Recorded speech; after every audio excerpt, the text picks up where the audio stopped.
और फिर से आप सभी का स्वागत है हमारे यूट्यूब चैनल पे। और आज हम आपके सामने ऐसी शख्सियत को लेकर आए जो कि हमारे रायबरेली का नाम बहुत ही ज़्यादा रोशन कर चुके हैं। इनका नाम है अर्णव मिश्रा और इन्होंने आईएएस क्वालिफाई कर लिया है और इनकी rank all over India 56 rank है। तो चलिए आप गुफ्तगू करते हैं और आपको बताते हैं कुछ जो ऐसे पॉइंट जो हर एस्पिरेंट जानना चाहता है कि कैसे हम लोग तैयारी करें वगैरह वगैरह। सर से बात करते हैं कि अब मन में बहुत ज़्यादा एक्साइटमेंट हो रहा है कि सर से कुछ दो शब्द सुने। सर इसके अलावा आपका जैसे अब इतना बड़ा ये पोस्ट है तो उसमें फैमिली का और मॉरल सपोर्ट बहुत ज़रूरी होता है, तो वो कैसा था? देखिए, किसी भी इंसान के जीवन में फैमिली और उसके माँ बाप का स्पेशली रोल, तो मतलब जैसे मैं यही महसूस करता हूँ कि अगर ईश्वर के बाद कोई है आपके जीवन में जो कि आपके साथ है तो वो आपके माँ बाप ही हैं। और उसी तरह उन्होंने वो रोल मेरे लिए भी निभाया। एक एक चीज़, सोना उठना बैठना खाना, कैसे एग्ज़ाम दिलाने से लेके हर एक चीज़, हर एक परेशानी, हर एक सक्सेस या हर एक दुख, उन्होंने मेरे साथ वो सब कुछ फील किया है। साथ ही साथ मेरी सिस्टर आरुषि मिश्रा जो कि आईएफएस ऑफिसर हैं और अभी डीएफओ चंबल रीजन उत्तर प्रदेश में पोस्टेड हैं, तो उनका एक बहुत ही इम्पॉर्टेंट रोल रहा as a friend, as a philosopher, as a guide. मतलब आप ये कहें कि जैसे चंद्रगुप्त के लिए चाणक्य हैं, तो वो गुरु का जो एक रोल होता है उन्होंने पूरी तरीके से निभाया। साथ ही साथ मेरे जीजा जी चर्चित गौड़ जी जो कि आईएएस ऑफिसर हैं उत्तर प्रदेश कैडर में ही और आगरा डेवलपमेंट अथॉरिटी में वाइस चेयरमैन हैं, उन्होंने भी बहुत हेल्प करी। जैसे इंटरव्यूज़ के लिए प्रिपरेशन होता है तो कई बार हम लोग बहुत ही आइडियलिस्टिक चीज़ें सोचने लगते हैं, बट जो प्रैक्टिकल ऑन ग्राउंड क्या चीज़ें लोगों को एक्चुअल हेल्प कर सकती हैं, तो इस चीज़ के लिए उन्होंने मेरा ओरिएंटेशन काफ़ी बनाया। साथ ही साथ मेरे फ्रेंड्स हो गए, मेरे जो टीचर्स हो गए जिन्होंने मुझे ऑल दी अलॉन्ग हेल्प किया, उन सभी लोगों का बहुत सारा रोल था। मतलब ये तो कुछ लोग हैं जिनको मैं शायद मेंशन कर पा रहा हूँ, बाकी तो मैं कहूँ कि इतने सारे लोगों की वेल विशेस थी और एक एक ईंट जोड़कर आज मुझे इस मुकाम पर तक लोगों ने पहुंचाया है। तो ये उन सब वजह से हम जानना चाहते हैं कि मानिए सपोज दैट किसी पर्सन ने दिया आईएएस का एग्ज़ाम और नहीं निकल पाया फर्स्ट अटैम्प्ट में, सेकंड अटैम्प्ट में, या नहीं निकल पा रहा, तो वो डीमोटिवेट हो गया, तो अब उसको क्या करना चाहिए?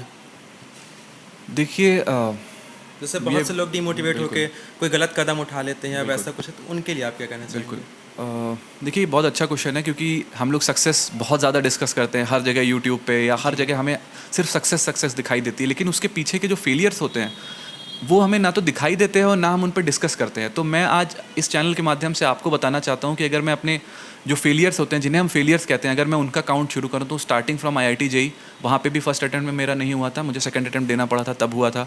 उसके बाद सिविल सर्विसेज की प्रिपरेशन में फर्स्ट अटैम्प्ट में मेरा प्रीलिम्स तक नहीं हुआ था।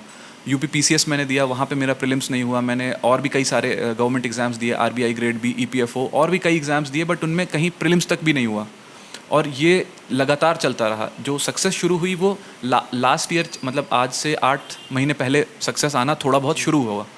तो मतलब फेलियर्स जो है बहुत ही एसेंशियल पार्ट है हमारी एक जर्नी का, और हमें इस पूरी जर्नी को एज अ सक्सेस फेलियर नहीं देखना चाहिए। हमें इसको इस तरीके से देखना चाहिए कि हमने उससे क्या सीखा, हमने क्या उस फेलियर से कुछ सीखा, क्या हम अगली बार जो गलती कर रहे हैं क्या हम सेम गलती तो नहीं दोहरा दे रहे हैं। तो अगर हम नई गलती कर सकते हैं या फिर हम नई गलतियों से अपनी सीख सकते हैं तो वो आपकी जर्नी बहुत इंपॉर्टेंट हो जाती है। यहाँ पे मुझे एक जैसे हमारे पूर्व प्रधानमंत्री अटल बिहारी वाजपेयी जी थी, उनकी एक बहुत अच्छी कविता की लाइन्स थी कि बाधाएं आती हैं आए, घिरे प्रलय की घोर घटाएं, पाँवों के नीचे अंगारे, सर पर बरसे यदि ज्वालाएं, निज हाथों से हंसते हंसते आग लगाकर जलना होगा, कदम मिलाकर चलना होगा। तो ये जो एक हौसला होता है इंसान को अलग बनाता है। इस हौसले का ही आपको, और ये हम सब के अंदर मौजूद है। मैं ये कह रहा हूँ कि ऐसा नहीं है कि मैं अपने बारे में बात कर रहा हूँ, ये हम सब के अंदर होता है, बस हमें उसे जगाना होता है।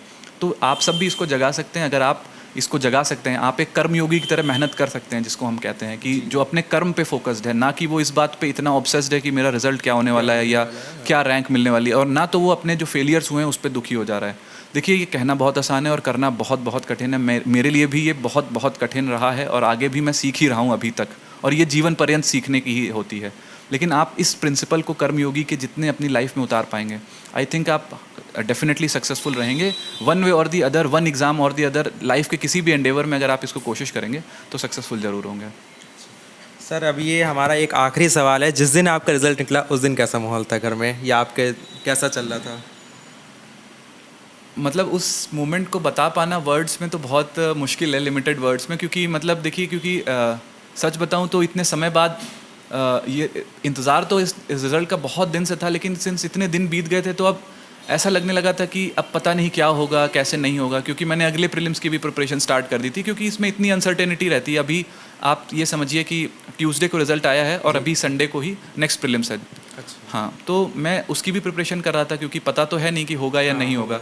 तो कुछ मतलब मिनटों के लिए तो मैं समझ ही नहीं पाया कि ये हो क्या रहा है, क्या ये मेरा ही रिजल्ट है, क्या ये मेरा ही नाम है। फिर मैंने कई बार उसको वापस से वेरीफाई किया, करीब 15-20 मिनट तक मैंने इस बात को वेरीफाई किया कि हाँ मेरा ही है।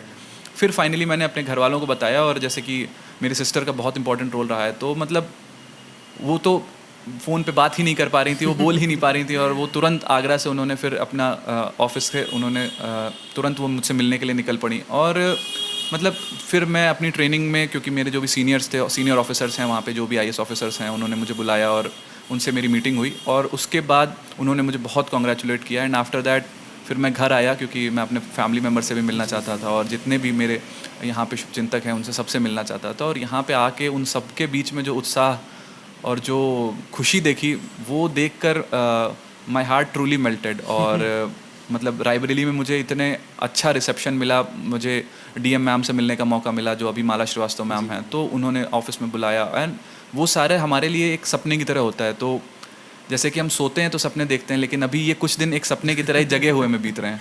तो यही अभी तक का एक्सपीरियंस है। तो अब आपने देख लिया सेकंड पार्ट। जैसा कि फर्स्ट पार्ट जब बना था तो उसमें हमने एंडिंग में कुछ बातें आपसे कही थी कि देखिए वीडियो कुछ पार्ट से बनेगा, तो ये सेकंड पार्ट आपने देखा। अब थर्ड पार्ट जो होगा वो भी आप ज़रूर देखेगा, क्योंकि उसमें भी कुछ बहुत सी रोचक बातें हमने पूछी हुई हैं, और आप लोग, हमें लग रहा होगा कि बहुत वीडियो पसंद कर रहे होंगे अर्णव जी का जो पूरा इंटरव्यू है। तो इसके लिए जो लास्ट पार्ट बचा हुआ है उसको भी ज़रूर से ज़रूर देखिएगा। उसमें जो क्वेश्चंस पूछे हुए हैं और आपके भी जो क्वेश्चंस हों या वीडियो कैसी बनी हो, ज़रूर कमेंट करिएगा, जिससे हमें भी मोटिवेशन मिलता रहे हमारे काम के लिए। और जो भी एस्पिरेंट्स हैं जो अब आईएएस की तैयारी कर रहे हैं, उनके लिए भी वीडियो कैसी लगी ज़रूर कमेंट करिएगा। इसी के साथ अब आपसे मिलते हैं हम नेक्स्ट वीडियो में। तब तक के लिए चैनल पर बने रहिए और सब्सक्राइब करते रहिए।